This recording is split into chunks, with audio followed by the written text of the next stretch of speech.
মাহির speaker ঠিক করে রাগী কণ্ঠে বলল, সাইলেন্ট প্লিজ। এভাবে কানাঘুষা করার মানে কি? তোমরা টিচারকে সম্মান দিতে শেখনি? সবাই চুপ হয়ে গেল। মাহির বলল, মিসেস আয়রা, আপনি সামনে এতগুলো ছিট রেখে পিছনে কেন বসেছেন? সামনে এসে বসুন দ্রুত। আমার হাতে সময় নেই, ক্লাস শুরু করব। আয়রা উঠে দাঁড়ালো, আশেপাশে একবার তাকালো, দেখলো সবাই মাহিরের দিকে তাকিয়ে আছে কিছুটা ভয় নিয়ে। আয়রা সামনে এগোতেই মাহির সামনের দিকে সিট দেখিয়ে বলল, আপনি এখানে বসুন আয়রা। আয়রা সিটের দিকে তাকাচ্ছিল, আবার একবার মাহিরের মুখের দিকেও তাকাচ্ছিল। এই লোক কেন এমন করছে? এমনিতেই এই লোককে দেখলে পুরানো স্মৃতি মনে পড়ে। এখন আমায় কিনা বসতে হবে এই লোকের খুব কাছাকাছি। প্রথম প্রথম প্রেম, প্রথম আবেগ, প্রথম ভালোবাসা সহজে ভোলা যায় না। আর মানুষটা যদি হয় স্বামী, তাহলে তো কোনো কথাই নেই। এই লোকটার ছবি আয়রা রোজ একবার ফেসবুকে দেখতো। ছবি নিয়ে কত রাত সে কান্না করেছে ভাবতেই আয়রা দীর্ঘশ্বাস ফেলল। মাহির ভুরু কুচিয়ে বলল, মিসেস আয়রা, আমি আপনাকে সিটে বসতে বলেছি, আপনাকে ভাবতে বলিনি। আয়রা থতমত খেয়ে গেল। মাহিরের দেখানো চেয়ারে গিয়ে ধপ করে বসে পড়ল। মাহিরের দিকে তাকিয়ে রইল। এই মানুষটা এত সুন্দর কেন? ঠোঁট এত লাল কেন? আচ্ছা, লোকটা কি লিপস্টিক দেয় নাকি? মাহির এবার মুচকি হেসে স্পিকারে বলতে শুরু করলো, আপনারা সবাই সিএসসি ডিপার্টমেন্টের। আপনাদের সবারই মনে হয় কমন ইচ্ছা গুগলে জব পাওয়া। আমি কি ঠিক বলছি? সবাই বলল, রাইট স্যার। মাহির নিজের চশমাটা ঠিক করে হাসলো, সবার দিকে তাকিয়ে বলল, তো গুগলে জব পেতে হলে তো আপনাদের সবাইকে প্রোগ্রামিং শিখতে হবে, তারপর ধীরে ধীরে কাজ শুরু করতে হবে। এভাবেই লেকচার শুরু করলো সে। মাঝে মাঝে আয়রার চোখাচোখি হলে মাহির রহস্যময় হাসি দিল। আয়রা তো যাই যাই অবস্থা। না জানি এই নির্লজ্জ লোকটা আবার কি ফোন দিয়ে আসছে। আস্তে আস্তে সময় ঘনিয়ে আসলো। টানা 2 ঘন্টা পর মাহিরের লেকচার শেষ হলো। মাহির ক্লাস থেকে বের হওয়ার আগে পেছনে না তাকিয়েই বলল, মিসেস আয়রা, একবার অফিস রুমে দেখা করবেন, জরুরি কথা আছে। বলেই মাহির দ্রুত হেঁটে চলে গেল সেখান থেকে।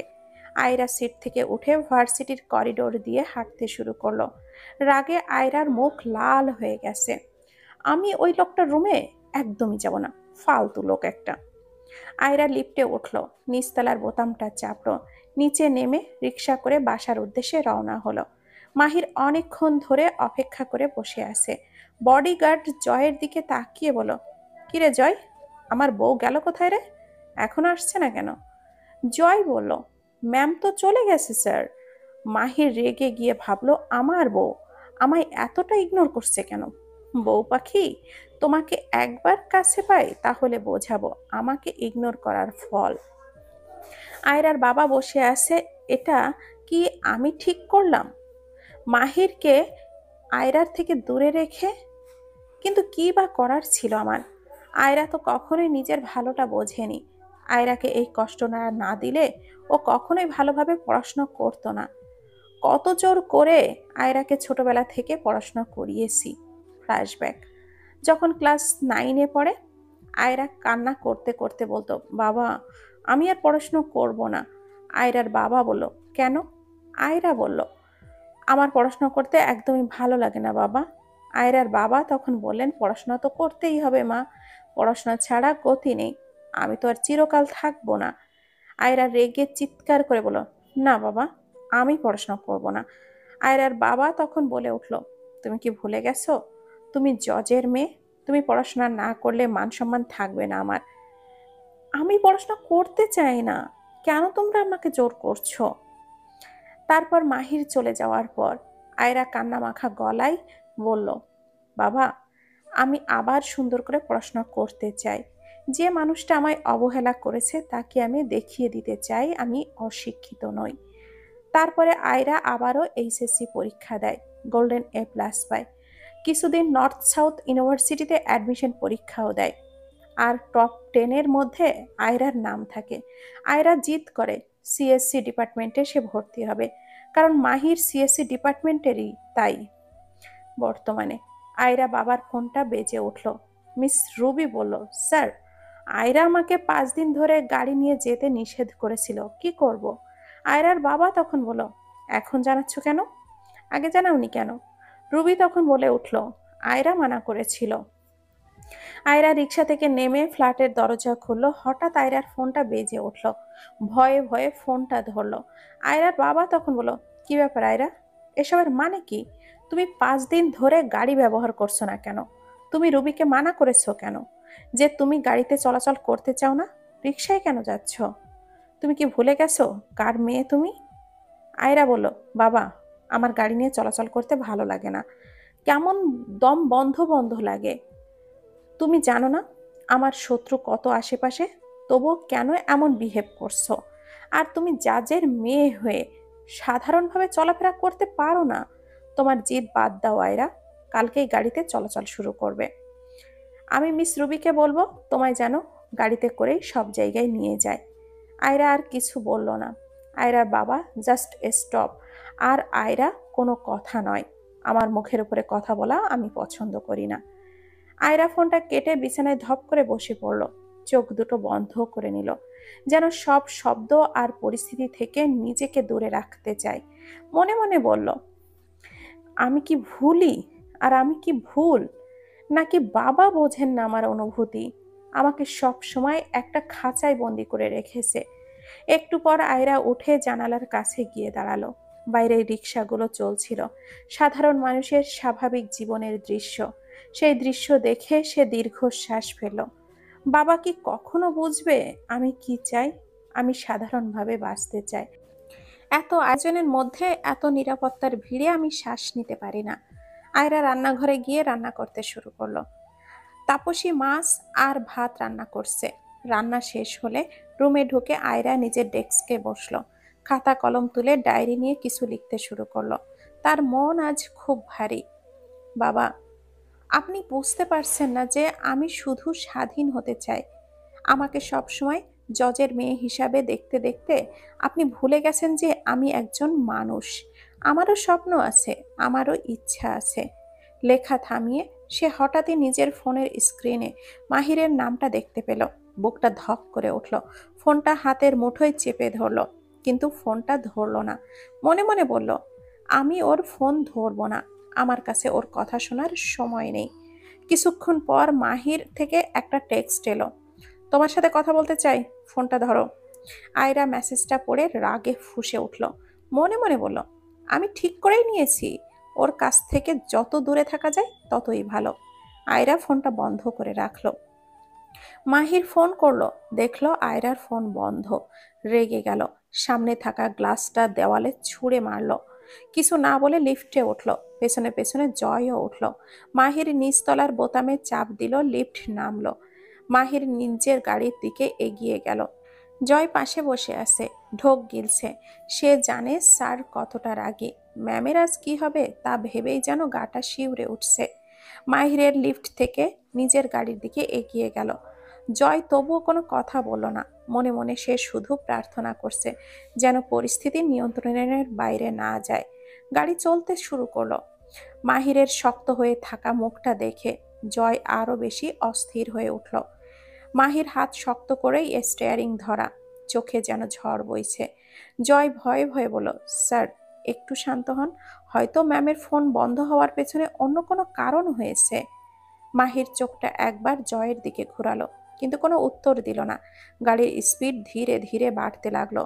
জয় মনে মনে ভাবল, মাহিরের রাগ যদি এইভাবে চলতে থাকে তবে আজ বড় কিছু একটা ঘটে যাবে। আয়রা দুপুরের খাবার খেতে বসলো। টেবিলে রাখা ধোয়া ওঠা ভাত আর পাশে রাখা তাপসী মাছের ঝোল দেখে একটু শান্তি অনুভব করলো। সারাদিনের ব্যস্ততার মাঝেও এই খাবারটা যেন ওর জন্য একটু স্বস্তি নিয়ে এলো। চামচ দিয়ে একটু ঝোল তুলে ভাতের সাথে মিশিয়ে খেলো। তাপসী মাছের হালকা মশলার স্বাদ মুখে লাগতেই মৃদু হেসে উঠল। হঠাৎ আয়রার মনটা বিষণ্ণ হয়ে গেল। একা একা খেতে বসে তার মনে এক অদ্ভুত শূন্যতা ভর করলো। এই শূন্যতা জন্ম থেকেই তার সঙ্গী। আয়রার মা নেই। জন্মের সময় মা তাকে পৃথিবীতে রেখে চলে গেছেন।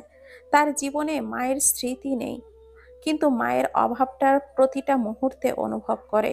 প্রতিবার খাবার খেতে বসলে মনের গভীরে একটা প্রশ্নই জাগে, মা থাকলে তার জীবনটা কি এমন একা আর ফাঁকা হতো। তাপসী মাছ মুখে দিতে দিতে চোখের কোণে পানি জমে উঠল। মায়ের অনুপস্থিতি যেন প্রতিদিনের জীবনের এক অবিচ্ছেদ্য অংশ হয়ে দাঁড়িয়েছে। আয়রার বাবা তাকে সবসময় আগলে রেখেছেন, কিন্তু মায়ের শূন্যতা কেউই পূরণ করতে পারেনি। খাবার গলার মধ্যে আটকে গেল। সে দ্রুত পানি খেয়ে নিজেকে সামলানোর চেষ্টা করলো। মনে মনে সে আল্লাহর কাছে দোয়া করলো, আল্লাহ, আমার মাকে জান্নাতের সর্বোচ্চ স্থানে রাখুন। আমায় শক্তি দিন এই শূন্যতা সহ্য করার।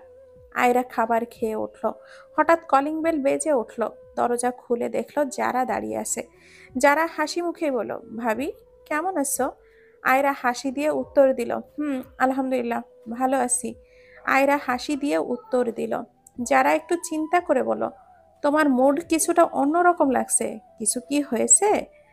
আয়রা নীরব থেকে তারপর বলল, না, তেমন কিছু তো হয়নি, আমি ঠিক আছি। যে কোনো সময় আমি তো আসি তোমার পাশে, বুঝেছো? আয়রা বলে উঠল, আমার না খুব ঘুম পাচ্ছে, তুমি ঘুমাবে? যারা যারা হাসলো এবং বলল, তুমি ঘুমাও, আমি বরং তোমার বুকশেলফ থেকে কবরের আজাব বইটা পড়ি, কি বলো? ও, তুমি বই পড়বা? আর কি করছো, পড়ো। যারা মুচকি হেসে বলল, হ্যাঁ, মনে হয় অনেক কিছু শেখা উচিত এখন, বিশেষত এই সময়গুলোতে। আয়রা একটু থেমে গিয়ে বলল, ঠিক আছে, ঠিকই বলছো, তোমার উচিত বইটা পড়া, তবে আমি একটু বিশ্রাম নিব। আয়রা বিছানায় গিয়ে শুয়ে পড়ল। কিছুক্ষণ পরেই তার চোখ বুজলো এবং সে গভীর ঘুমে চলে গেল। মাহিরের গাড়ি আয়রার ফ্ল্যাটের সামনে থামলো। মাহির গাড়ি থেকে নেমে জয়ের দিকে তাকিয়ে বলল, জয়, গাড়িতে গাড়িটা বাড়িতে নিয়ে যাও, আমি আসছি। জয় মাথা ঝাঁকালো, জি স্যার, এবং গাড়িটা চালিয়ে সে চলে গেল। মাহির কিছু সময়ের জন্য দাঁড়িয়ে রইল, যেন কিছু একটা ভাবছে। তারপর সে আয়রার ফ্ল্যাটের দিকে এগিয়ে গেল। আয়রার ফ্ল্যাটে এসে মাহির কলিং বেল চাপলো, দরজা খুললো যারা। মাহির বলল, কিরে, তুই এখানে? যারা কিছু না বলে চুপচাপ দাঁড়িয়ে রইল। মাহির রেগে গিয়ে বলল, তুই রুম থেকে যা, আমার আয়রার সাথে কথা আছে। যারা দেখে মাহির রেগে আছে, তাই কোনো রকম কোনো প্রশ্ন না করে চুপচাপ রুম থেকে বের হয়ে চলে গেল। মাহির রুমে ঢোকে দেখলো আয়রা গভীর ঘুমে তলিয়ে আছে। বিকালের নরম আলো জানালার ফাঁক দিয়ে এসে তার মুখের ওপরে পড়েছে, যেন আল্লাহ তাআলার সৃষ্ট এক অপার্থিব সৌন্দর্যের প্রতিফলন। তার মুখে প্রশান্তির ছাপ, নরম ঠোঁট, বন্ধ চোখের পাতা, সবকিছুই এমন নিখুঁত যে মাহিরের মনে হলো সে যেন জান্নাতের কোনো হুরকে দেখতে পাচ্ছে। মাহির মুগ্ধ দৃষ্টিতে তাকিয়ে রইল। মাহির ঢোক গিলল। আয়রার এই রূপ দেখে মাহিরের যায় যায় অবস্থা, কিন্তু মাহির চায় না আয়রার অনুমতি ব্যতীত কিছু করতে। সে ফিসফিস করে বলল, না, আয়রার ইচ্ছার বিরুদ্ধে কিছুই করব না। বউ পাখি আমার আমানত, আমার কলিজাকে আমি সম্মান দিয়েই ভালোবাসবো। মাহির কাছে গিয়ে আয়রার গায়ে কম্বলটা টেনে দিল, মনে মনে বলল, তোমার সম্মতি ছাড়া আমি কিছুই করব না, কারণ তোমার সুখই আমার ভালোবাসার আসল মানে। মাহির চেয়ার টেনে আয়রার মুখোমুখি বসলো। মুগ্ধ দৃষ্টিতে আয়রাকে দেখতে থাকলো। প্রেয়সীর ঘুমন্ত মুখ দেখতে কি অপূর্বই না লাগে। মনের সকল রাগ প্রেয়সীর ঘুমের শব্দে মিশে যায়।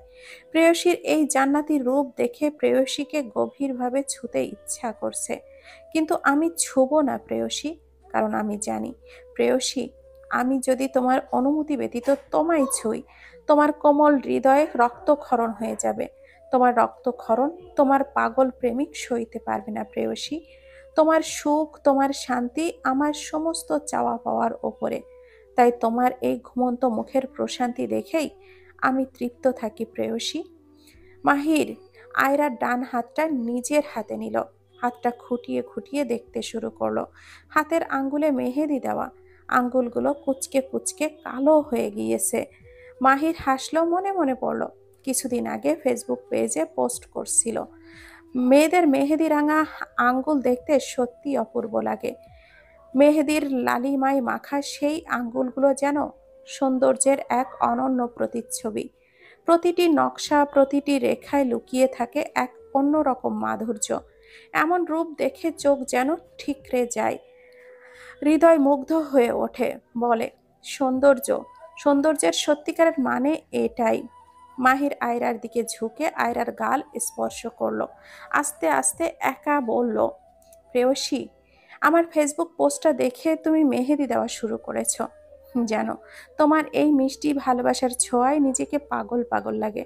মনে হয় তোমার প্রতি আমার প্রেম যেন আরো গভীর হয়ে যাচ্ছে।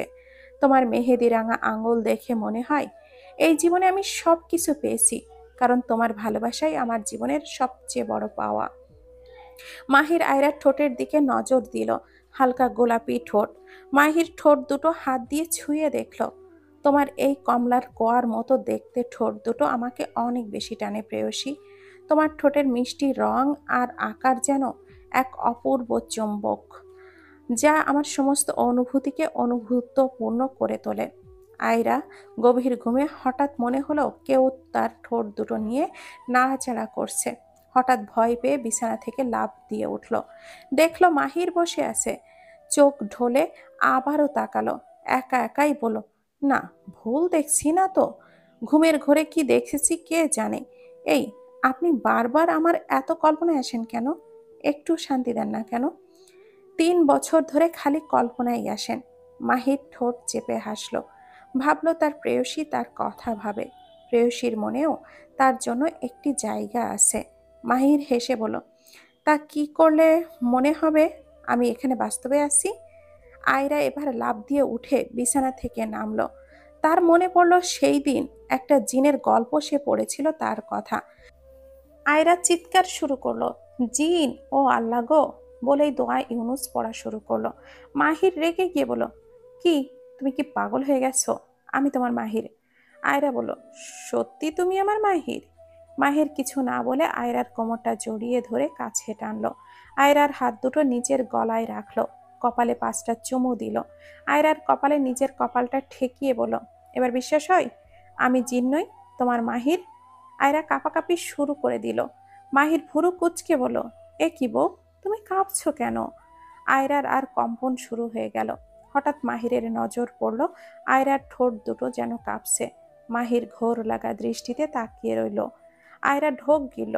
দ্রুত মাহিরকে ছাড়ানোর চেষ্টা করলো। মাহির তবুও ছড়ল না। মনে হচ্ছে সে এই দুনিয়াতে নেই।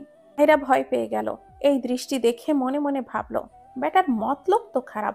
পালা আয়রা পালা, না হলে এই লোক তোর সর্বনাশ করবে। আয়রা ভাবলো পালাবে কেমনে এখান থেকে। তারপর মাহিরের হাতে জোরে একটা কামড় দিল। মাহির আহ বলে শব্দ করলো। আয়রা দৌড়ে বাথরুমে গিয়ে দরজাটা আটকিয়ে দিল। মাহির বলল, সুইট হার্ট, এসব কি করছো? আমার হাতে কামড় দিয়ে চোরের মতো বাথরুমে গিয়ে দরজা আটকিয়ে দিয়েছো কেন? আয়রা রেগে গিয়ে বলল, আমি আপনার মতলব ভালো করেই বুঝি, ওকে? আপনি যে আস্ত একটা নির্লজ্জ লোক তা ভালো করেই আমি জানি। মাহির দরজা ধাক্কাতে ধাক্কাতে বলল, বউ, দরজা খোলো। আমি তো বেশি কিছু করব না, শুধু একটু আদর করব। আয়রা দাঁতে দাঁত চেপে বলল, দেখছো এই লোকের নাটক, আমায় আদর করবে, এটা নাকি বেশি কিছু না। বেহায়া লোক কোথাকার, বেশরম লোক, বের হন আমার ফ্ল্যাট থেকে। মাহির হতাশ গলায় বলল, না বউ, আমি বের হব না। কখনো শুনেছ স্বামী স্ত্রী আলাদা থাকে? বউ যেখানে স্বামীও সেখানে। কলিজাটা, দরজা খোলো আগে। আয়রা তাচ্ছিল্য কণ্ঠে বলল, ঠং, বুড়ো বয়সে ভীমরতি ধরছে। আমি তখনই দরজা খুলবো যখন আপনি ফ্ল্যাট থেকে চলে যাবেন, তখন। মাহির রেগে গিয়ে বলল, কি, আমি বুড়ো? জানো আমার বয়স মাত্র 27 হয়েছে, আর তুমি আমায় বুড়ো বলছো? আয়রা রেগে গিয়ে বলল, হ্যাঁ আসছে, এই শুনুন, ঠিক বয়সে বিয়ে করলে এতদিন বাচ্চার বাবা হয়ে যেতেন। মাহির দুষ্টু হাসি দিয়ে বলল, আমি তো বাচ্চার বাবাই হতে চাই, কিন্তু তার জন্যই তো তোমার সাহায্য করতে হবে, তাই দ্রুত বের হও। আয়রা ঢোক গিলে বলল, এই বেহায়া লোক বের হন আমার রুম থেকে। মাহির বুঝলো সে জেদি, সহজে দরজা খুলবে না। মাহির রুমের সোফায় বসে কিছুক্ষণ চুপচাপ ভাবলো, তারপর ফোনটা বের করে আয়রার বাবাকে কল করলো। কলটা রিসিভ হতে মাহির ঢং করে কাঁদো কাঁদো গলায় বলল, শ্বশুরমশাই, আপনার জন্য তো আমার জীবন একদমই শেষ। আপনার মেয়ের কাছে এতদিন পর এলাম, আর সে কিনা ভয় পেয়ে অসমে ঘাপটি মেরে বসে আছে। এখন বলেন আমি কি করব? আমার তো বইয়ের সঙ্গে প্রেম করতে ইচ্ছে করছে, এই অবস্থায় তো সেটাও সম্ভব হচ্ছে না। আয়রার বাবা তখন একটি কেসের ফাইল নিয়ে ব্যস্ত ছিলেন। মাহিরের কথা শুনে হঠাৎ থমকে গেলেন। তার গলা শুকিয়ে গেল। তিনি টেবিল থেকে দ্রুত এক গ্লাস পানি তুলে নিয়ে এক চুমুকে শেষ করলেন। নিজের মনে মনে ভাবলেন, কি নির্লজ্জ ছেলে রে বাবা, এত লজ্জাহীন। মাহির আবারও বলল, শ্বশুরমশাই, এভাবে চুপ কেন? কোথায় হারিয়ে গেলেন? আপনার কথা শুনে আমি তো মনে করছিলাম আপনি বুঝি আমার সব কষ্ট বুঝবেন, কিন্তু না, আপনিও আর কি বুঝবেন? একটা বাচ্চার বাবা হয়ে গেছেন, আর আমি এখনো কিছুই হতে পারলাম না শুধুমাত্র আপনার জন্য। এখন বলেন, বউকে কিভাবে বাথরুম থেকে বের করব? বউ যদি এই মুহূর্তে না বের হয়, তবে মনে হয় আমি সত্যি মরে যাব। আয়রার বাবা একটু বিরক্ত হয়ে বলেন, শোনো, আমার মেয়ে খুব জেদি। ও যদি নিজে থেকে বের হতে না চায়, তুমি শত শত চেষ্টা করেও কোনো লাভ হবে না। ওকে জোর করে বের করাতে গেলে আরো জেদ করবে। তাই চুপচাপ কোথাও গিয়ে ঘাপটি মেরে বসে থাকো, দেখবে কিছুক্ষণ পর ও আপনা আপনি বেরিয়ে আসবে। মাহির অবাক হয়ে বলল, এই প্ল্যান কাজ করবে তো শ্বশুরমশাই? আয়রার বাবা নিশ্চিত গলায় বললেন, 100% কাজ করবে, তুমি অপেক্ষা করো। মাহির পরামর্শ মতো বারান্দায় গিয়ে বসে রইল, কিন্তু মনে মনে হাসতে লাগলো।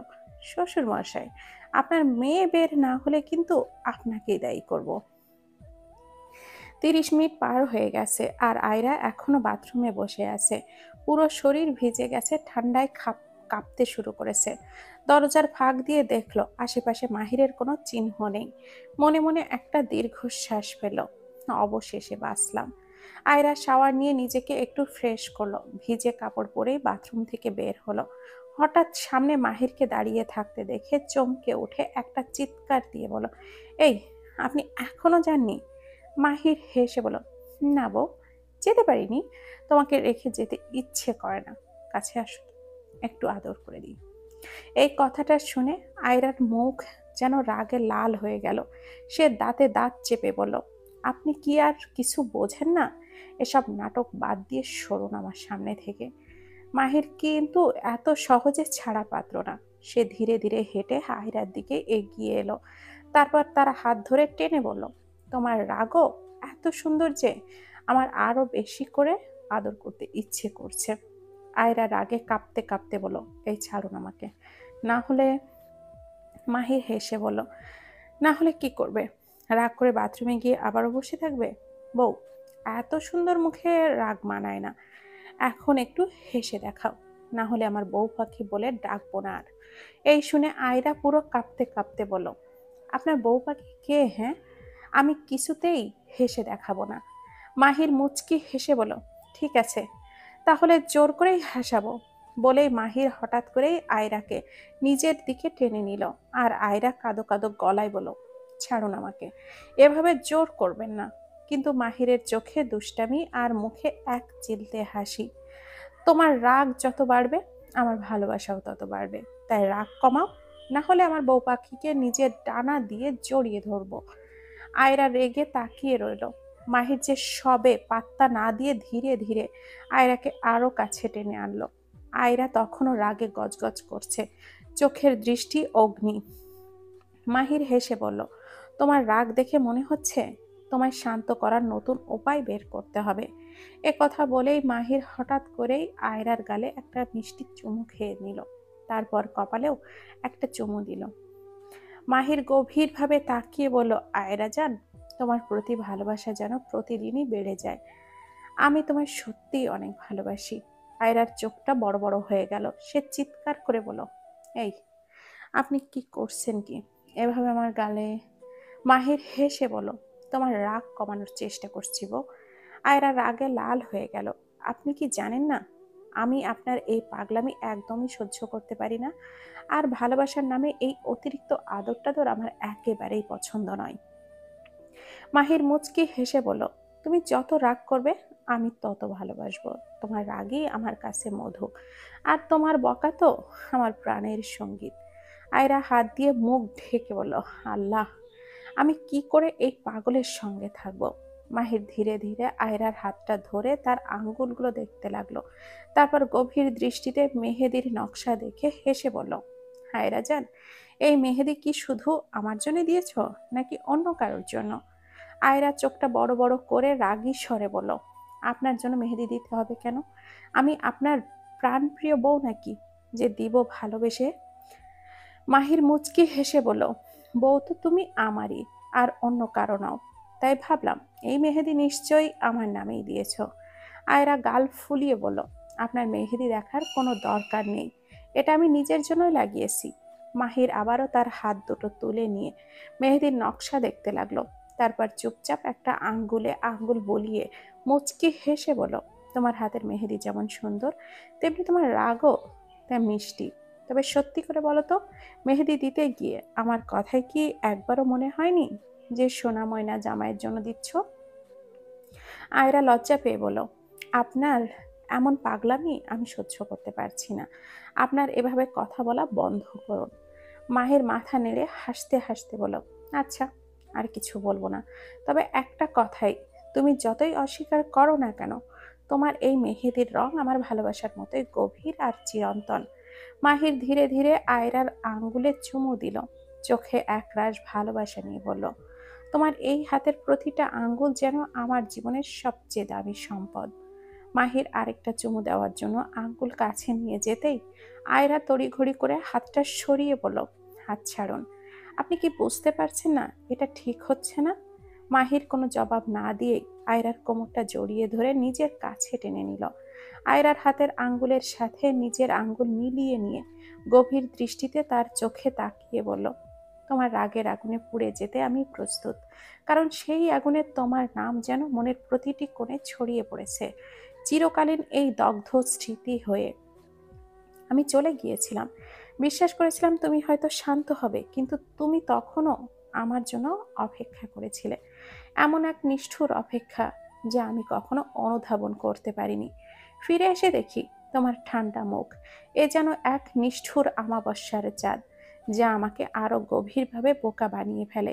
তুমি ভাবো হয়তো আমি ফিরে না আসলেই ভালো ছিল, কিন্তু জানো, তোমার রাগ শুধু আমাকে পোড়ায়নি, এটি আমার ভেতরে এমন এক গভীর ক্ষত সৃষ্টি করেছে যা কখনো সেরে উঠবে না।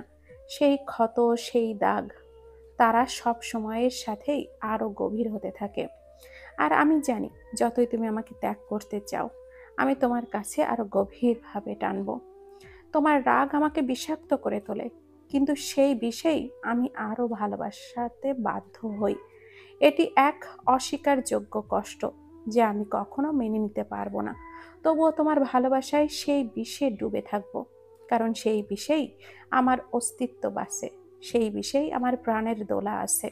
আয়রা চিৎকার করে মুখের সমস্ত রাগ আর ক্ষোভ একত্রিত করে বলল, আপনি এত কথা বলছেন কেন মাহির? কিন্তু আপনি জানেন কি, আপনার এই ভালোবাসা, আপনার এই বাচালতা সব কিছু নাটক মনে হয়। মনে হয় কিছুক্ষণ পরেই নাটক শেষ হয়ে যাবে। আপনি আমায় বিয়ের দিন রেখে চলে গিয়ে কত অপমান করেছেন তা একবার ভেবে দেখেছেন? আপনার জন্য সবাই আমায় কটু কথা বলেছে, কেউ বলেছে এত রূপ দিয়ে কি হবে, নিজের স্বামীকেই ধরে রাখতে পারলো না। জানেন তখন আমার কতটা কষ্ট লেগেছিল? সেই কষ্ট কি আমার মন থেকে ভুলিয়ে দিতে পারবেন? একবার ভেবে দেখুন কতটা জঘন্য অপমান আপনি আমায় করেছেন। আপনি ভাবছেন 3 বছর পর এসে আমার সাথে মিষ্টি মিষ্টি কথা বললেই আমি সব ভুলে যাব, আমি আপনার কাছে ফিরে আসব, এটা ভাবছেন তাই না? না মাহির, আমি আর সেই ভুল করতে চাচ্ছি না। আপনি যখন চলে গিয়েছিলেন আমি প্রচুর একা হয়ে গিয়ে রোজ আপনার জন্য কাঁদতাম। পারবেন সেই কান্নার স্মৃতি মন থেকে মুছে দিতে? আপনার অগণিত অপমান আমি কখনো ভুলবো না। আপনি আমাকে বলেছেন আমার ভালোবাসার আগুনে পুড়ে যেতে প্রস্তুত। এই বিষয়টা আমার কাছে হাস্যকর মনে হয়েছে। আপনি কি জানেন সেই আগুন আমার ভেতরে এক গভীর দগ্ধতার সৃষ্টি করেছে যা আমাকে প্রতিটা মুহূর্তে কষ্ট দেয়। আপনি ভাবছেন এই অকারণ কষ্ট আমাকে আপনার দিকে আকৃষ্ট করবে। শুধু শুনে রাখুন কান খুলে, আপনার এমন ভালোবাসা আমার দরকার নেই। যে ভালোবাসা 3 বছর দূরে রাখতে পারে সে ভালোবাসা আমি চাই না। আপনার ভালোবাসায় ডুবে থাকতে আমি আর প্রস্তুত নই। আমি বুঝে গেছি আপনার ভালোবাসা কি, সেটা খুব ভালো করেই বুঝে গেছি। মাহির মাথা নিচু করে ধীরে ধীরে বলতে শুরু করলো, আয়রা, আমি জানি আমি অনেক বড় ভুল করেছি, তোমাকে অনেক বেশি কষ্ট দিয়েছি। তোমার আত্মসম্মান আমি ভেঙে ফেলেছি এবং তুমি সেজন্য রাগী। আমি বুঝতে পারছি তুমি যা বলছো সবটাই সত্য। তবে আমি সত্যি সত্যি তোমাকে অনেক ভালোবাসি। আমি জানি আমি তোমার বিশ্বাস হারিয়েছি, কিন্তু আমি যদি একটি সুযোগ পাই তাহলে আমি নিজেকে বদলিয়ে ফেলবো। আমার প্রতিটি ভুলের জন্য আমি দুঃখিত। যদি তুমি আমাকে আবার একবার বিশ্বাস করো, তাহলে আমি তোমাকে কথা দিচ্ছি তোমার চোখের থেকে আর এক ফোঁটা পানিও আমি পড়তে দিব না। আমি শুধু চাই তুমি আমাকে একটি সুযোগ দাও। আমি বদলে যেতে চাই, শুধু তোমার জন্য। কারণ একটাই, আমি তোমাকে হারাতে চাই না।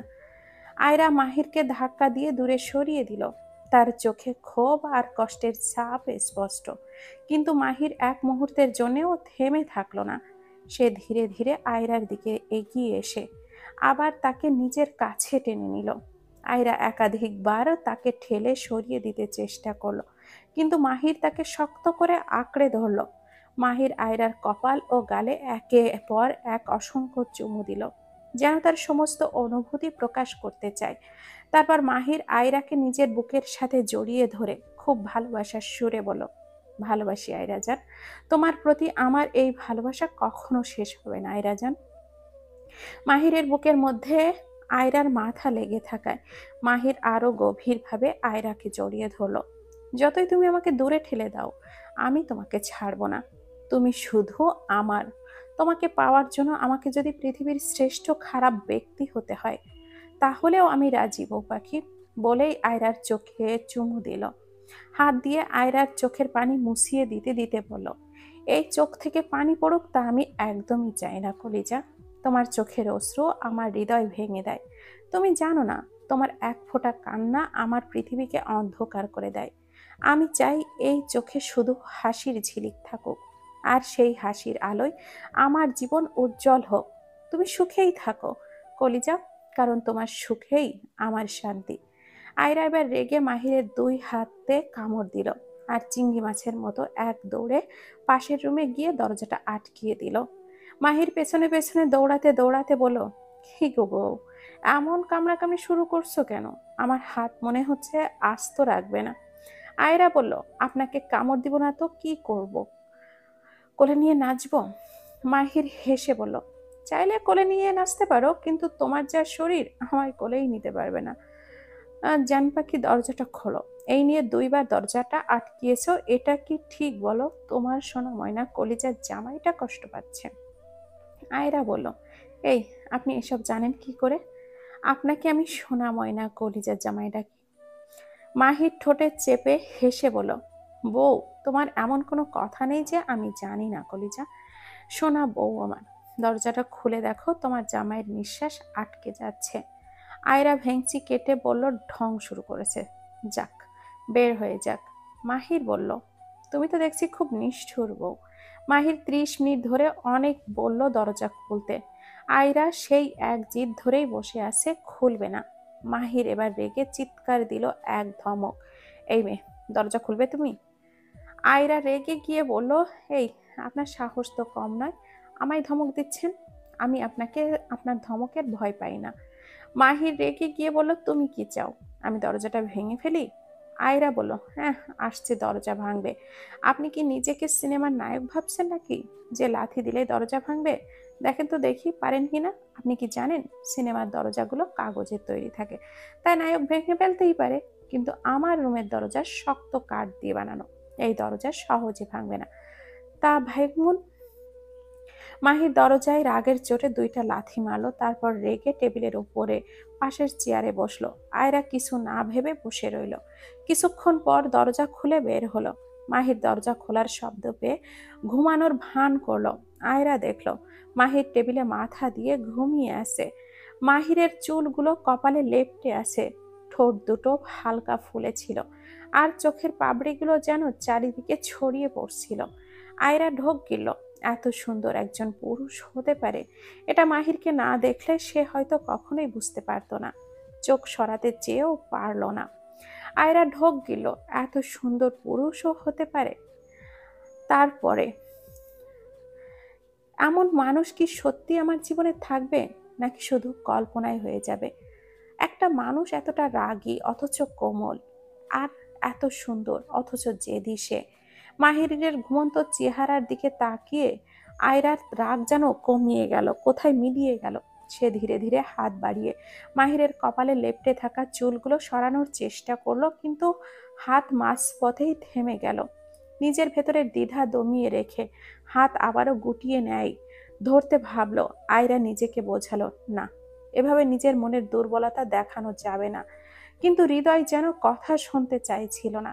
মাহির হঠাৎ নড়ে চড়ে উঠল, আর সাথে সাথে আয়রা দ্রুত পেছনে সরে গেল, যেন কিছুই ঘটেনি এমন ভান করলো। ঠিক তখনই মাহির খপ করে তার হাতটা ধরে ফেলল। আয়রা বিস্ময়ে তাকিয়ে রইল। কিছু বুঝে ওঠার আগেই মাহির তাকে টেনে নিজের কোলে বসিয়ে দিল। মাহির আয়রার কাঁধে নিজের মাথাটা রাখলো। গভীর মমতায় দুই হাত দিয়ে আয়রার কোমরটা জড়িয়ে ধরল। মাহির চোখ খুলে মুচকি হেসে বলল, তুমি কি আমার চুল ঠিক করতে চেয়েছিলে? উম, আয়রা চমকে গিয়ে বলল, কিছু না, আপনি চুপ থাকুন। মাহির হেসে বলল, আমার চুল ঠিক করতে ভয় পাচ্ছ? তোমার এই ভয়টা কিন্তু আমার কাছে বেশ মিষ্টি লাগে। আয়রা বিরক্ত হয়ে বলল, আপনার সাথে কথা বলার কোনো ইচ্ছে আমার নেই। আপনি সবসময় নিজের মতো করে ভাবেন। মাহির হেসে বলল, হ্যাঁ, কারণ আমার ভাবনায় তুমি আছো। তোমাকে ছাড়া কিছুই ভাবতে পারি না। মাহির আয়রার চুলের ঘ্রাণ নিতে নিতে বলল, কি শ্যাম্পু ইউজ করো আয়রা জান? মাহিরের এমন আচরণে আয়রা স্তব্ধ হয়ে গেল। কিছু বলতে গিয়েও গলার শব্দ যেন হারিয়ে ফেলল। মাহিরের শক্ত হাতের বাঁধনে আটকে থাকা আয়রার হৃদস্পন্দন যেন আরো জোরে বেজে উঠল। মাহির ধীরে ধীরে আর চুলের ঘ্রাণ নিতে নিতে বলল, তোমার এই ছোট ছোট লজ্জাগুলো আমাকে আরো বেশি পাগল করে যায় জানো। তোমাকে ছাড়া আমি এক মুহূর্তও ভাবতে পারি না। আয়রা কাঁপা কাঁপা গলায় বলল, আপনি কি করেন এইসব? ছাড়ুন আমায়, এটা ঠিক না। মাহির মুচকি হেসে বলল, ঠিক না? তোমার প্রতি আমার ভালোবাসা দেখানো কি ভুল? না আয়রা জান, তুমি আমার, শুধু আমার। তোমার থেকে দূরে থাকাটা এই 3টা বছর আমার জন্য নরকের মতো ছিল। আমি আর সহ্য করতে পারছি না। আয়রা চোখটা নামিয়ে বলল, আপনি কি বুঝতে পারেন না? এই সম্পর্কটা এতটাও সহজ না। আপনি যা করছেন আমি তা ভুলতে পারবো না। মাহির তার কণ্ঠে গভীর মায়া এনে বলল, আমি জানি তোমার কষ্ট হয়েছে, কিন্তু আমি সেই কষ্টগুলো মুছে দিতে চাই আয়রা জান। প্রতিটা দিন, প্রতিটা মুহূর্তে তোমাকে এত এত ভালোবাসা দিব যে কোনো অভিযোগ থাকবে না। মাহির তার চুলে একটা গভীর চুমু দিল। আয়রা অসহায়ের মতো এক পাশে তাকিয়ে বলল, আপনি এভাবে জোর করবেন না। মাহির তার কোমরে বাঁধা হাতটা আরো শক্ত করলো। এটা জোর না, এটা ভালোবাসা। আর আমি এই ভালোবাসা দিয়েই তোমার সব অভিযোগ দূর করব। আয়রা রাগে টকবক করতে করতে মাহিরের হাতে কামড়ে দিল। মাহির ব্যথায় একটু চমকে উঠল। বউ, এত কামড়াও কেন? আমার মাংস কি খুব মিষ্টি নাকি, তাই কামড় দিতে ভালো লাগে তোমার? বলেই মাহির হেসে ফেলল। এরপর আয়রার রাগ কমানোর জন্য তার গালে হালকা করে একটা চুমু দিল। আয়রা রেগে চোখটা বড় বড় করে বলল, আপনি কি করছেন এসব? আমার থেকে দূরে থাকুন। মাহির মিষ্টি একটা হাসি দিয়ে বলল, তোমার থেকে দূরে থাকা তো সম্ভব নয় বউ, তুমি তো আমার জীবন। আয়রা এবার রেগে গেল। চোখে রাগের ঝিলিক নিয়েই মাহিরের দিকে তাকিয়ে বলল, ছাড়ুন আমায়, আপনি দিন দিন সীমা পেরিয়ে যাচ্ছেন।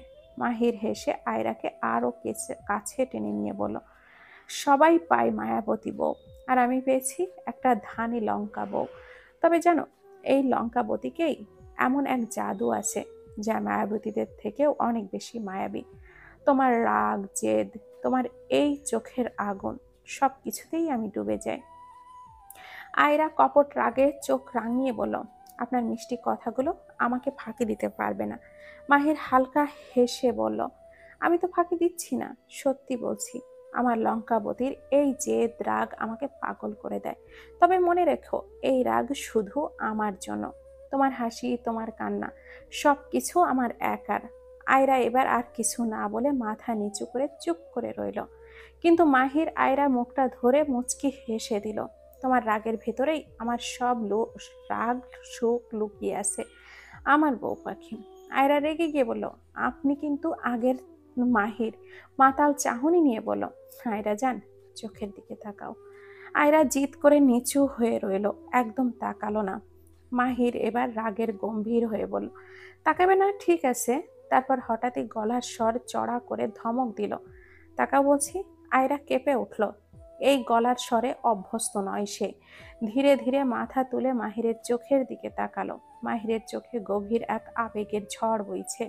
মাহির মৃদু গলায় বলল, আমার চোখে শুধু তুমি আছো বউ পাখি। আমার এই চোখে তোমার হাসি, তোমার রাগ, তোমার সবকিছু জড়িয়ে আছে। আর তোমার চোখে আমার কি দেখতে পাই জানো? আয়রা হঠাৎ লজ্জায় চোখ ফিরিয়ে নিতে চাইল, কিন্তু মাহির তার মুখটা ধরে রাখলো। বলল, তোমার চোখে আমি শুধু এক অপরাধী মানুষ, তাই না? যে তোমার সঙ্গে এত কথা বলে, রাগায়, ভালোবাসে।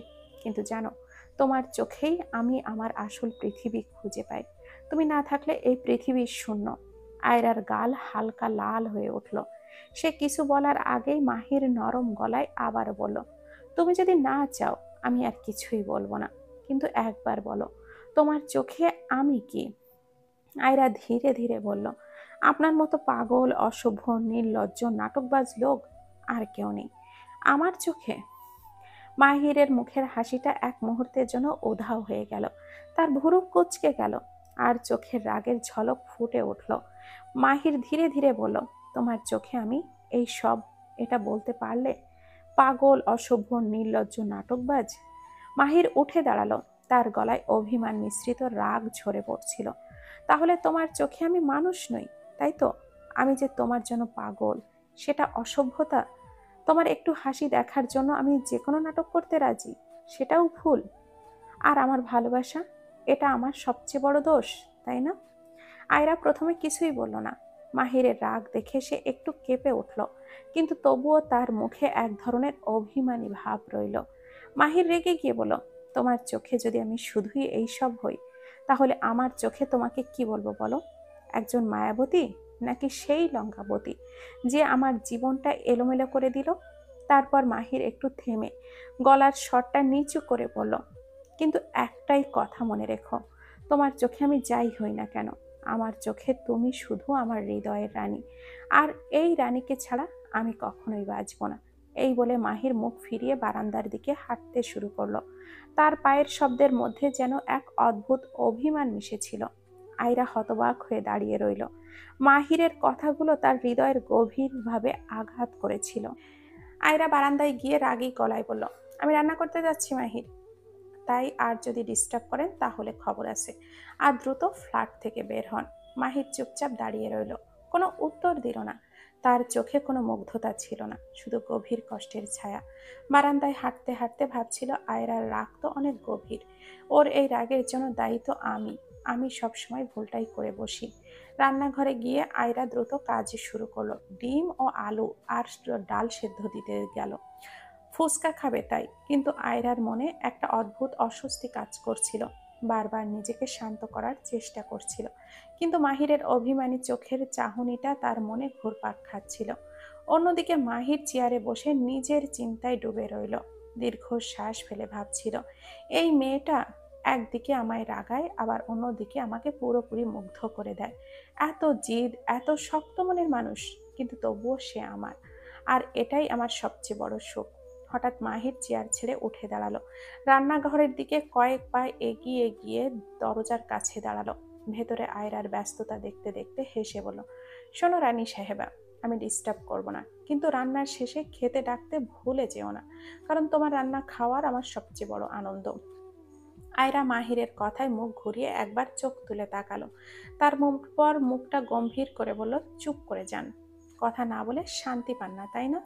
দ্রুত ফ্ল্যাট থেকে বের হন। মাহির মিটি হেসে বলল, তোমার সঙ্গে কথা বলা কি ছেড়ে দেওয়া যায় বউ পাখি? তবে ঠিক আছে, আর কিছু বলবো না। তোমার রান্না খেয়ে বলবো কেমন হয়েছে। আর শোনো, আজ আর আমি বাড়ি যাব না, তোমার ফ্ল্যাটেই থাকবো। এই বলে মাহির আবারও বারান্দার দিকে চলে গেল। 10 মিনিট পর আয়রা যা সেদ্ধ করতে দিয়েছিল তার চুলা থেকে নামালো। হঠাৎ মাহির পেছন থেকে জড়িয়ে ধরলো। আয়রার মাথায় চুমু খেতে খেতে বলল, ভালোবাসার রঙিন সুরে আমি ভেসে যাচ্ছি এক মাঝিবিহীন নৌকায়, তবুও যেন ভালোবাসার সেই কাঙ্ক্ষিত সুর ধরা দেয় না। নদীর ঢেউ খেলছে হৃদয়ের গভীরে, কিন্তু মাঝির অভাবে সেই সুরের পূর্ণতা আসে না। তুমি যদি হতে মাঝি, এই নৌকা পেতে দিশা, আর তোমার ছোঁয়ায় বাধা পড়তো ভালোবাসার অমলিন সুর। আয়রা রেগে বলো, এই শয়তান লোক, এইসব করা ছাড়া, বলা ছাড়া আর কোনো কাজ নেই নাকি? মাহির হেসে বলল, আমি কি করব বউ, তোমায় আদর না করে থাকতে পারি না। আয়রা তীক্ষ্ণ চোখে তাকিয়ে বলল, তাই নাকি? তারপর পাশ থেকে খুন্তিটা তুলে নিয়ে গরম করতে লাগলো। মাহির প্রথমে মজা নিচ্ছিল, কিন্তু খুন্তিটা গরম হতে দেখে তার মুখটা শুকিয়ে গেল। সে ঢোক গিলে বলল, কি করছো বউ?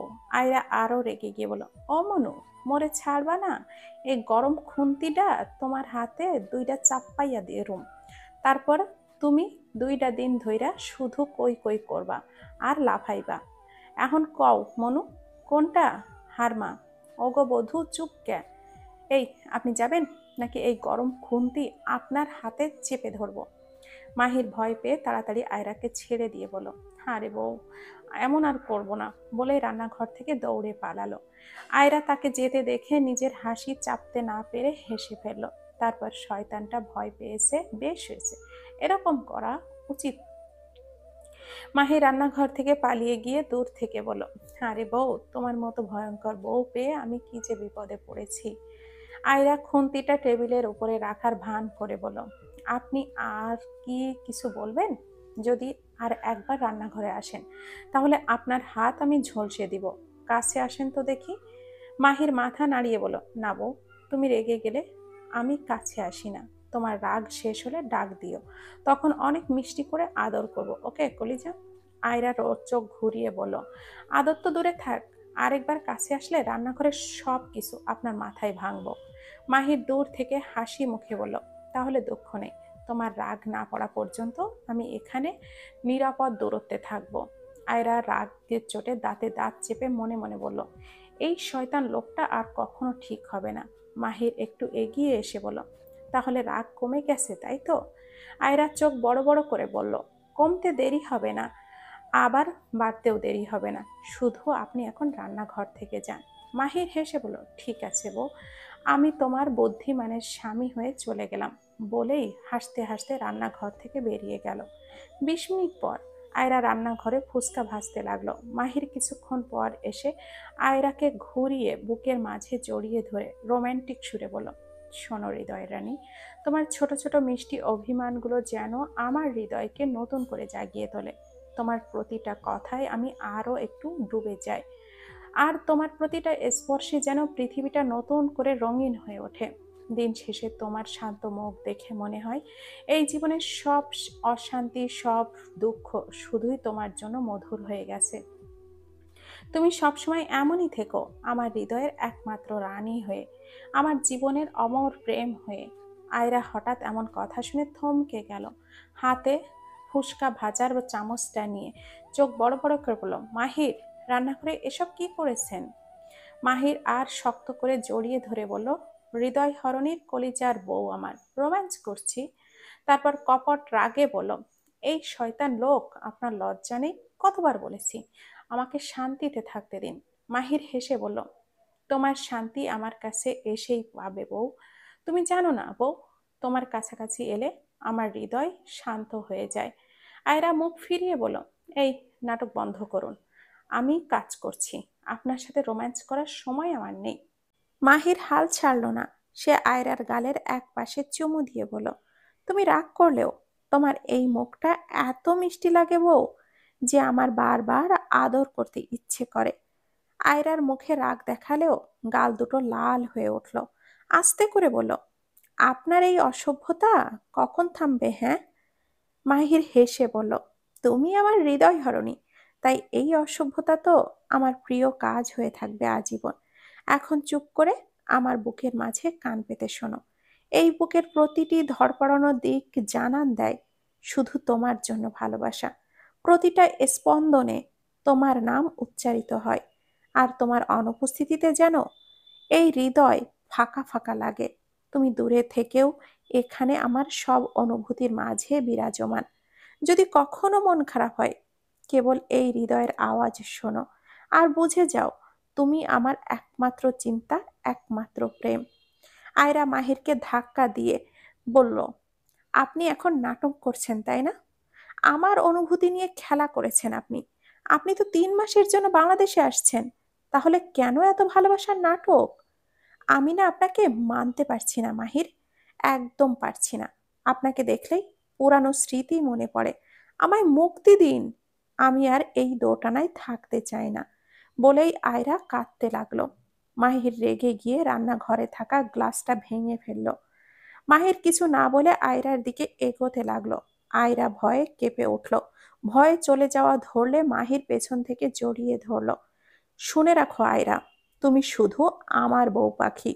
তোমার যত রাগ জেদ সব আমার কাছে থেকে দেখাবে, দূরে গিয়ে নয়। আমি তোমায় ভালোবাসি আয়রা জান, খুব বেশি। এই 3 বছর কেন দূরে ছিলাম সেটা আজ বলতে পারছি না, কিন্তু খুব শীঘ্রই আমি তোমাকে সেটা বলবো। আয়রা নিজেকে ছাড়ানোর চেষ্টা করলো, ছটফট করতে শুরু করলো। আপনি আমাকে ছাড়ুন প্লিজ, আমার দম বন্ধ হয়ে আসছে। আমি আপনাকে সহ্য করতে পারছি না। এই আপনার জন্য রাত গভীরে কান্না করেছি আমি, সেই গভীর কান্না আমি ভুলতে পারছি না। আপনার জন্য আমি মানুষের কথা শুনেছি। মাহির হতাশ গলায় বলল, সরি আমি। আয়রা রেগে গিয়ে বলল, ছাড়ুন আমায়। মাহির রেগে চিৎকার করে বলল, আমি তোকে ছাড়তে পারবো না আয়রা। আমার বুকের মাঝেই তোর জন্য একমাত্র নিরাপদ জায়গা। খুব তাড়াতাড়ি তোর সকল অভিযোগ আমার ভালোবাসা দিয়ে ভুলিয়ে দিব। আয়রা মাহিরের বুকে কিল ঘুষি দেওয়া শুরু করলো।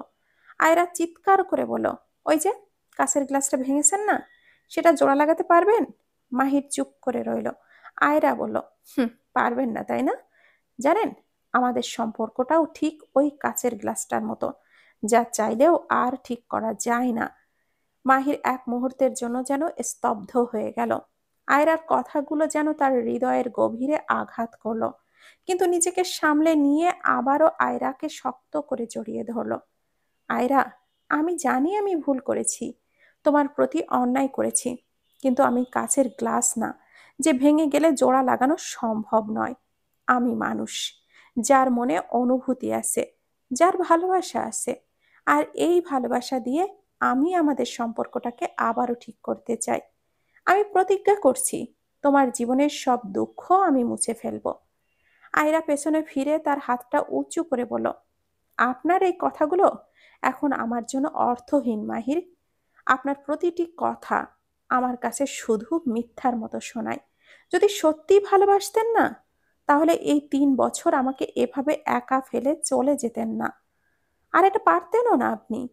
মাহির কষ্টে মাথা নিচু স্বরে বলল, আমি তো চাইনি তোমাকে ছেড়ে যেতে আয়রা, পরিস্থিতি আমাকে বাধ্য করেছিল। আমি সবকিছু ঠিক করতে চেয়েছিলাম। আমি জানি তুমি এখন কিছুই বিশ্বাস করবে না, কিন্তু আমাকে একটু সময় দাও। তোমার সব প্রশ্নের উত্তর আমি দেব, শুধু একবার আমাকে বিশ্বাস করো। আয়রা রাগে ঘুরে দাঁড়িয়ে বলল, বিশ্বাস? বিশ্বাস তো সেই দিনই শেষ হয়ে গেছে, যেদিন আপনি আমাকে ছেড়ে গেছেন। আমার কাছে এখন আর কোনো প্রয়োজন নেই, কোনো উত্তর দেওয়ারও প্রয়োজন নেই। শুধু চাই আপনি আমার জীবন থেকে দূরে থাকুন। মাহির হতাশ হয়ে তার হাতটা ধরতে গিয়েও থেমে গেল। আয়রার চোখে জমে থাকা অশ্রু তার ভাঙা হৃদয়ের প্রতিচ্ছবি। মাহির হতাশ গলায় বলল, আমি জানি আমি তোমার বিশ্বাস ভেঙেছি, কিন্তু আমি তোমার পাশে থাকবো যতদিন না তুমি আমাকে ক্ষমা করতে পারো। আমি অপেক্ষা করব যতক্ষণ পর্যন্ত, আর তা যত প্রয়োজনই হোক না কেন। আয়রা আর কিছু না বলেই রান্নাঘরের কাজ শেষ করে দ্রুত সেখান থেকে বেরিয়ে গেল। মাহির একা দাঁড়িয়ে নিজের মনের গভীরের যন্ত্রণায় ডুবে গেল। তোমার হৃদয়ের এই বরফ আমি গলাবই। অপেক্ষা করো আয়রা, আমি প্রমাণ করব আমার ভালোবাসা মিথ্যা নয়। আয়রা টেবিলের কাছে এসে চুপচাপ বসে রইল, ফুচকার প্লেট সামনে রাখা। কিন্তু এ যে আগ্রহ নিয়ে এতক্ষণ ধরে ফুচকা বানিয়েছে, সেই আগ্রহ যেন এখন উধাও হয়ে গেছে। মনের ভেতর এক অদ্ভুত শূন্যতা নিয়ে সেই নিঃশব্দে বসে রইল। হঠাৎ চেয়ারে টানের শব্দে আয়রা চমকে উঠল। দেখল মাহির এসে তার পাশে বসেছে, কিন্তু মুখে কোনো শব্দ নেই। দুজনেই চুপচাপ। ঘরের নীরবতা যেন আরো গভীর হয়ে উঠল। মাহির কিছুক্ষণ নিঃশব্দে আয়রার দিকে তাকিয়ে রইল, তারপর ধীরে ধীরে বলল, ফুসকা বানিয়েছো? আর খাবে না? এত কষ্ট করলে কেন? আয়রা তেমন কোনো জবাব দিল না, শুধু মাথা নিচু করে বলল, ইচ্ছে নেই। মাহির মুচকি হাসল, তার চোখের এক ধরনের দুষ্টুমির ঝিলিক ফুটে উঠল। মাহির ফুসকার প্লেটটা টেনে নিয়ে বলল, তোমার ইচ্ছা না থাকলে কি হয়েছে, আমার তো আছে। আজ আমি আমার বউ পাখিকে আজ নিজের হাতে ফুসকা বানিয়ে খাওয়াবো। আয়রা কিছু না বলে চোখটা নামিয়ে রইল। আয়রা একটু বিরক্ত মুখেই বলল, আপনার এসব নাটক আমার ভালো লাগছে না। মাহির হেসে বলল, তুমি যদি রাগ না করতে তাহলে হয়তো আমার ভালোবাসাটা এত গভীর হতো না, জানো সেটা? মাহির ধীরে ধীরে ফুসকার উপকরণগুলো টেবিল থেকে তুলে নিল। প্রথমে আলু মেখে নরম করলো, তারপর ডাল, ধনিয়া, কাঁচা মরিচ আর চটপটির মশলা একসাথে মিশিয়ে একদম পারফেক্ট ভর্তা তৈরি করলো। তারপর সেই ভর্তা ফুসকার ভিতরে পুরে নিখুঁতভাবে সাজাতে শুরু করলো। আয়রা টেবিলে বসে পুরো দৃশ্যটা দেখতে দেখতে অবাক হয়ে গেল। মনে মনে ভাবলো, এই লোক ফুসকা বানানো শিখলো কিভাবে? মাহির আলতো হেসে নাটকীয়ভাবে বলল, এইভাবে তাকিয়ে থাকবে না, আমার বুঝি লজ্জা করে না? যেভাবে তাকিয়ে আছো মনে হচ্ছে ফুসকা খাবে না, আমাকেই খেতে চাচ্ছ। তোমার জন্যই তো ফুসকা বানাচ্ছি প্রিন্সেস, চাইলে আমায় খেতে পারো, আমি কিছু মনে করব না।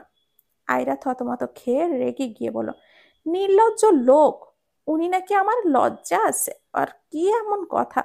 যদি পৃথিবীতে নির্লজ্জের পুরস্কার দেওয়া হতো না, তাহলে আপনিই পেতেন শিওর। আমি। মাহির নাটকীয়ভাবে হালকা কাঁদো কাঁদো গলায় বলল, তুমি এভাবে বললে বউ? আমার তো এখন কান্না পাচ্ছে। আপনার এই নাটকবাজি আমার জানা আছে, তাই এসব বন্ধ করুন, না হলে খবর আছে কিন্তু।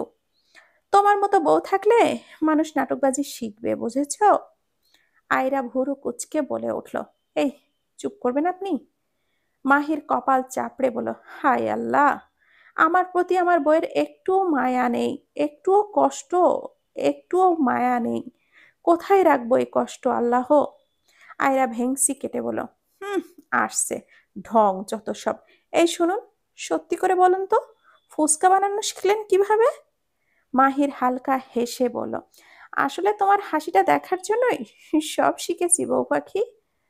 তারপর মাহির ফুসকার প্লেটটা সাজিয়ে আয়রার সামনে নিয়ে এলো। বলল, আয়রা যান, তুমি খেয়ে দেখো কেমন হয়েছে। আয়রা প্লেটের দিকে তাকিয়ে বলল, দেখি কেমন বানিয়েছেন। তোমার মুখের প্রশংসাই আমার আসল পুরস্কার। আয়রা বলল, বয়েই গেছে আপনার প্রশংসা করতে। আয়রা ফুসকার প্লেট থেকে এক টুকরো তুলে মুখে দিল। এই, আপনি বাবুর্চি ছিলেন নাকি যুক্তরাষ্ট্রের? হায় আল্লাহ, শেষ পর্যন্ত আমায় একটা বাবুর্চির সাথে বিয়ে দিল বাবা। তোমার বাবা তো বুদ্ধিমান মানুষ, জানতেন রান্না জানা একটা ভালো জামাই পাওয়া মানে তার মেয়ের সারা জীবনের আরাম। আমি তো তোমার জন্য পৃথিবীর কোনো বাবুর্চি হয়ে যেতে রাজি, বুঝেছো? আয়রা ভুরু তুলে বলল, কথা বলা আর কাজ করা কিন্তু এক নয়। এমন না হয় যেন আজকে ফুসকা বানালে আর বাকিটা জীবন ভাত রান্নাও ভুলে বসে থাকবেন।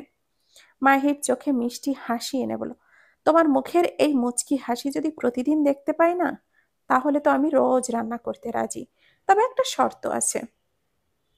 এবার আবার কি শর্ত এখানে? তোমাকে প্রতিবারই এক গাল হেসে বলতে হবে, আমার স্বামী পৃথিবীর সেরা বাবুর্চি। আয়রা ভেংচি কেটে বলল, হুম, আগে ভালো রান্না করতে শিখুন, তারপর এসব দাবি করবেন। হায় হায় বউ, এটা কি ভেংচি দিলে? তোমার এই রূপে আমি পাগল হয়ে যাচ্ছি। বউ, আমি নিঃশ্বাস নিতে পারছি। তাড়াতাড়ি করে টুক করে টুক কয়েকটা চুমু দিয়ে দাও তো, যাতে আমার নিঃশ্বাসটা চালু হয়ে যেতে পারে। আয়রা রেগে গিয়ে বলো, এই, সারাদিন চুমু ছাড়া আর কোনো কথা নাই আপনার? বেহায়া লোক কোথাকার। মাহির হেসে নিয়ে বলো, আমি বেহায়া নই, আমি তোমার ভালোবাসায় মুগ্ধ। আর তোমার রূপে যতটা মুগ্ধ হই, তার চেয়ে অনেক বেশি তোমার মন আর হৃদয়ের সৌন্দর্য দেখে বেশি ভালোবাসি। আয়রা তার কথায় একটু নরম হলো, কিন্তু মুখে রাগ ঝরেই বলল, আপনি কি কখনো আমায় রেহাই দিবেন না? কখনো রেহাই দিতে পারি না, কারণ তুমি আমার জীবনের সবচেয়ে বড় সুখ। আপনার এসব কথা আর মানতে পারছি না আমি, প্লিজ। মাহির এবার একটু হাসলো এবং এক কৌশলে তার মুখে একটা চুমু রেখে বলল, এইবার কি মন খুলে হাসবে নাকি রাগ করে থাকবে? আয়রা বলল, এই সারাদিন এত চুমু কেন দেন আপনি? মাহির হেসে বলল, যাতে আমার দেখা দেখি রোজ আমায় চুমু টুমু দিবে, তাই আর কি। জানো, আমি তো শুধু তোমায় ভালোবাসা চাই বউ, একটুখানি আদর, একটুখানি ভালোবাসা। তোমার হাসিটা দেখলেই আমার দিন ভালো হয়ে যায়। তুমি যদি শুধু একটু ভালোবাসা দাও, তবেই তো সারা জীবন সুন্দর হয়ে যাবে। আয়রা কিছু বলতে যাবে, কিন্তু তার আগেই মাহিরের ফোনটা বেজে উঠল। দেখলো জয় ফোন করেছে। রেগে বলল, কি ব্যাপার জয়? তোমার জন্য তো দেখছি বইয়ের সাথে রোমাঞ্চ করতে পারবো না। জয় থতমত খেয়ে গেল, ভয়ে ভয়ে বলল, স্যার, মিটিং ছিল আপনার সন্ধ্যা 7টায়। মাহির হতাশ গলায় বলল, ওহো, আমি তো ভুলে গিয়েছিলাম। তুমি আসরের নামাজ পড়েছো? জয় বলল, নো স্যার, এখনো পড়িনি। মাহির এসে বলল, আমি আসছি, দুজনে একসাথে মসজিদে নামাজ পড়বো, ওকে? এখন রাখছি। আয়রা কিছুটা বিরক্ত ভাবে মাহিরের দিকে তাকালো। এখনো নামাজ পড়েনি? মাহির একটু সোজা হয়ে দাঁড়িয়ে বলল, হ্যাঁ, আসলে সময় চলে গেছে, কিভাবে বুঝতে পারিনি, কিন্তু এখন অবশ্যই পড়বো। আমি যাচ্ছি কলিজা, তুমি থাকো কেমন? ঠিক আছে, কিন্তু পরবর্তীবার যেন ভুল না হয়। ওরকম কিছুই হবে না বউ পাখি, আসছি। মাহির আয়রার কপালে একটি চুমু দিয়ে তাকে এক পলক তাকিয়ে দেখে তারপর মসজিদের দিকে রওনা হয়ে গেল। তার এই নীরব ভালোবাসা যে কোনো শব্দের চেয়ে অনেক বেশি অনুভূত হচ্ছিল। আয়রা কিছুটা হতভম্ব হয়ে দাঁড়িয়ে রইল। মনে একটা অদ্ভুত শান্তি এবং ভালোবাসার অনুভূতি কাজ করতে লাগলো। মাহিরের চলে যাওয়া যেন আরো একবার তার মনের গভীরে প্রগাঢ় ভালোবাসার দ্যুতি ছড়িয়ে দিল। আয়রা দৌড়ে দ্রুত জানালার পাশে গেল, মাহিরের যাওয়া দেখছে। মানুষটার হাঁটার স্টাইলটাও অন্য রকমের স্টাইল, যে কেউ দেখেই মুগ্ধ হয়ে যাবে। আয়রা গভীর দৃষ্টিতে তাকিয়ে ভাবল, অনেক জ্বালিয়েছ চান্দু। কথায় আছে না, বারবার খেয়ে যাও ঘুঘু তুমি ধান, এবার গুঘু তোমার যাবে যে প্রাণ। আজকে আর আপনাকে ফ্ল্যাটে ঢুকতে দিব না, এটাই শাস্তি আমার থেকে 3 বছর দূরে থাকার। আয়রা নিজের পড়ার টেবিলে বসলো, ডায়েরিটা হাতে নিল। ডায়েরিটা খুলে প্রথম পৃষ্ঠায় হাত রাখলো, যেন কোনো গভীর অনুভূতির মাঝে হারিয়ে যাওয়ার প্রস্তুতি নিচ্ছে। প্রতিটা শব্দ যেন তার হৃদয়ের ভেতর থেকে উদিত হচ্ছিল। কি অদ্ভুত এক অনুভূতি! তারপর লেখা শুরু করলো, অভিমানী হৃদয়ের প্রতীক্ষা যেন এক নিঃশব্দ ভালোবাসার ভাষা। এটি এমন এক গল্প যেখানে অনুভূতিগুলো শব্দের অপেক্ষায় থাকে, অথচ গোপনে বুকের গভীরে তোলপাড় করে। অভিমানী হৃদয় কারোর কাছে অভিমানের ভার বুঝিয়ে দিতে চায় না। সে শুধু চায় প্রিয়জন নিজের থেকেই বুঝে নিক তার নীরব আকুতি। এই হৃদয় প্রতীক্ষা করে একটি কোমল ছোঁয়ার, একটি আন্তরিক কথার। অপেক্ষা করে সেই মুহূর্তের, যখন অভিমান গলে গিয়ে ভালোবাসায় রূপ নেবে। প্রতিটি নিঃশ্বাসে যেন জড়িয়ে থাকে আশা, যে একদিন প্রিয়জন ফিরে এসে বলবে, তোমাকে ছাড়া আমার সব কিছুই যেন শূন্য। অভিমানী হৃদয়ের প্রতীক্ষা শুধু সময়ের নয়, এটি ভালোবাসার গভীরতাকে প্রকাশ করার এক অনন্য উপায়। কারণ অভিমান তো তখনই জন্মায় যখন ভালোবাসা গভীর হয়। এই প্রতীক্ষায় একদিন ক্লান্ত হবে, কিন্তু সেই ক্লান্তি মুছে দেবে একটি আন্তরিক আলিঙ্গন। এটি মধুর দৃষ্টি, তখন যেন প্রতিটি অভিমান মিশে যাবে ভালোবাসার আলোয়, আর হৃদয় পাবে তার কাঙ্ক্ষিত ব্যক্তি, কাঙ্ক্ষিত শান্তি। কিছুক্ষণ কেটে গেল, দরজায় কলিং বেলের শব্দ হলো। আয়রা শয়তানি হেসে বলল, আসছে শয়তান লোকটা, আজকে আর দরজা খুলবো না। তারপর আয়রা চুপি চুপি দরজার ছিদ্র দিয়ে দেখলো মাহির কি করছে। এদিকে মাহির রেগে মেগে দাঁড়িয়ে আছে, হাতে ল্যাপটপ, মনে হচ্ছে অফিসের কাজ করবে। মাহির চোখের চশমাটা ঠিক করছে। তার রাগের ভঙ্গিটা এত সুন্দর যে যে কোনো মেয়ে দেখলে তাকিয়েই থাকবে। মুখটা পুরো লাল হয়ে গেছে, কিন্তু ঠোঁটের কোণে মুচকি হাসিটা লেগেই আছে। মাহির ভুরু কুঁচকে বলল, কি ব্যাপার বউ, দরজা না খুলে এভাবে উকিঝুঁকি করছো কেন? আয়রা থতমত খেয়ে বলল, কিভাবে দেখলো এই লোকটা? মাহির গলা খাকারি দিয়ে বলল, দেখছি কোনো একভাবে, তাই আমায় না রাগিয়ে দরজাটা খোলো। আয়রা বলে, আমার ঠেকা পড়ছে আমার দরজা খুলতে। মাহির দিল এক ধমক। আয়রা ভয় পেয়ে দরজাটা খুলে দিল। মাহির ভেতরে ঢুকলো, মুখটা গম্ভীর করে। আয়রা দরজা আটকিয়ে চেয়ারে বসে রইল, মাথা নিচু করে, গালে হাত দিয়ে, যেন পুরো পৃথিবীর সব ভাবনা তাকে ঘিরে রয়েছে। সময় যেন থমকে গেছে। অনেকক্ষণ পরে ড্রয়িং রুম থেকে মাহিরের বিরক্ত গলা ভেসে এলো, তোমাকে কি কার্ড ছাপিয়ে নিমন্ত্রণ দিয়ে রুমে আনতে হবে শুনি? আয়রা হঠাৎ চমকে উঠে দাঁড়ালো। মানে? মাহির কপাল চাপড়ে হালকা গলায় বলল, হো আল্লাহ, তুমি আমার বইয়ের মাথায় একটু বুদ্ধি দাও। এই পিচ্ছি বউ নিয়ে আমি যে কি করব তুমিই বলো। আয়রা কিছু বলতে যাবে, তার আগে মাহির আরো সিরিয়াস মুখ নিয়ে বলল, হো আল্লাহ, তুমি জানো আমার বয়স তো কম হলো না। এবার বাবা না হলে আর কবে হব? আমার কত ইচ্ছা জানো, কমপক্ষে 40টা বাচ্চা থাকবে আমার, প্রতি বছর একটা করে। সাবধান, একটাও কম হবে না। মাহিরের কথা শুনে আয়রা হতভম্ব হয়ে তাকিয়ে রইল। কি নির্লজ্জ রে বাবা, একে নিয়ে আমার কপালে দুঃখ আছে ভেবেই আয়রার মুখটা শুকিয়ে গেল। মাহির আবার নিজের মনেই বলল, কিন্তু কি লাভ, আমার বোকা বইয়ের জন্য হয়তো বেবিও নিতে পারবো না। আহা, আমার সব স্বপ্ন শেষ হয়ে গেল। আয়রা রীতিমতো অবাক ও রাগ নিয়ে মাহিরের দিকে তাকিয়ে রইল, কিন্তু পরেক্ষণেই মনে বুঝতে পেরে তার মুখ লজ্জায় লাল হয়ে উঠল। আয়রার মনে হলো এখনই মাটি ফাঁক করে তার ভিতরে ঢুকে যেতে।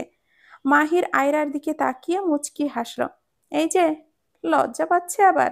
তুমি জানো তো আমি লজ্জা ভাঙানোর জন্য এক্সপার্ট। মাহিরের এই কথা শুনে আয়রার মুখ থেকে যেন কথা বেরই হলো না।